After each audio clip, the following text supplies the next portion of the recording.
लाशों के ढेर, हर तरफ चीख पुकार, आग, हिंसा और बगावत। ईरान इस वक्त सिर्फ सुलग नहीं रहा बल्कि अंदर ही अंदर फट रहा है।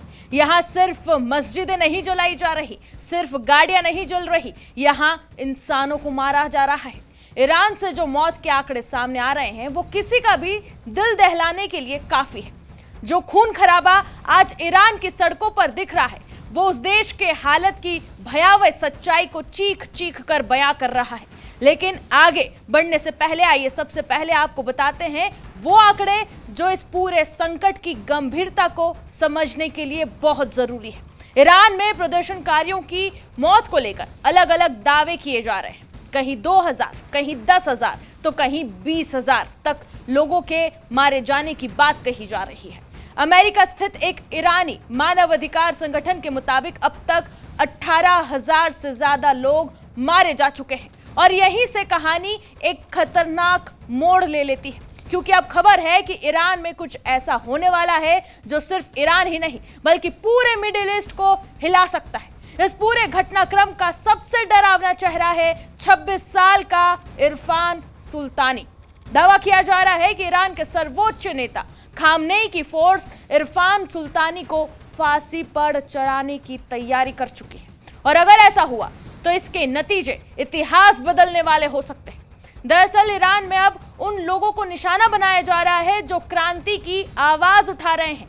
14 जनवरी को इस आंदोलन के बीच पहली फांसी दिए जाने का दावा किया गया है। इरफान सुल्तानी को 8 जनवरी को गिरफ्तार किया गया था।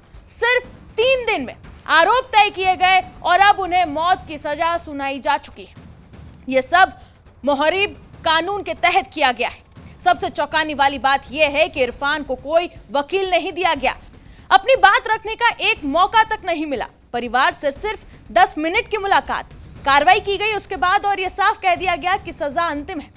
यहां तक कहा जा रहा है कि डर फैलाने के लिए बताया जा रहा है कि ईरान में बगावत कर रहे लोगों को डराने के लिए उन्हें बीच चौराहे पर फांसी दी जा सकती है। यानी कि इरफान सुल्तानी को बीच चौराहे पर फांसी देने का फैसला सुनाया जा चुका है और ये सब सिर्फ इसलिए कर रहे हैं खामनेई ताकि जो वहां पर आवाजें उठ रही हैं, जहां वहां पर प्रदर्शनकारी है, उनको डराया जा सके, उन्हें रोका जा सके। आप ये जानकर और हैरान रह जाएंगे कि साल 2022 से अब तक 10,000 से ज्यादा लोगों को मौत की सजा सुनाई जा चुकी है। लेकिन जिस तरह से इरफान सुल्तानी को फांसी देने की जल्दबाजी हो रही है उससे ईरान की जनता में डर नहीं, गुस्सा और उबाल बढ़ सकता है। इतिहास गवाह है, ऐसी बर्बर सजाएं अक्सर लोगों को चुप कराने के बजाय और भड़का देती है। इधर दूसरी तरफ ट्रंप भी ईरान को लेकर एक्शन में नजर आ रहे हैं। खबर है कि ओवल ऑफिस में ईरान पर अहम बैठक चल रही है। इतना ही नहीं, ट्रंप ने अपने सोशल मीडिया प्लेटफॉर्म पर लिखा है, ईरानी देशभक्तों प्रदर्शन जारी रखो, अपने संस्थानों पर कब्जा करो, अत्याचारियों के नाम याद रखो और उन्हें इसकी भारी कीमत चुकानी पड़ेगी। मदद रास्ते में है। MIGA यानी कि मेक ईरान ग्रेट अगेन, ये लिखा है डोनाल्ड ट्रंप ने। ट्रंप ने साफ संकेत दे दिए हैं कि अगर फांसी दी गई तो उसके गंभीर नतीजे चुकाने पड़ेंगे। इस वक्त ईरान में 10,000 से ज्यादा गिरफ्तारी हो चुकी है प्रदर्शनकारियों की और इन सभी प्रदर्शनकारियों पर फांसी की तलवार लटक रही है। ऐसे में ये कहना गलत नहीं होगा कि इरफान सुल्तानी को अगर फांसी ईरान देगा तो खामनेई की सबसे बड़ी भूल ये साबित हो सकती है। अब सबसे बड़ा सवाल यही है कि क्या अंतर्राष्ट्रीय समुदाय हस्तक्षेप करेगा? क्या ईरान में तख्ता पलट होगा और क्या मिडिल ईस्ट अगले 24 घंटों में एक नई तबाही की ओर बढ़ रहा है?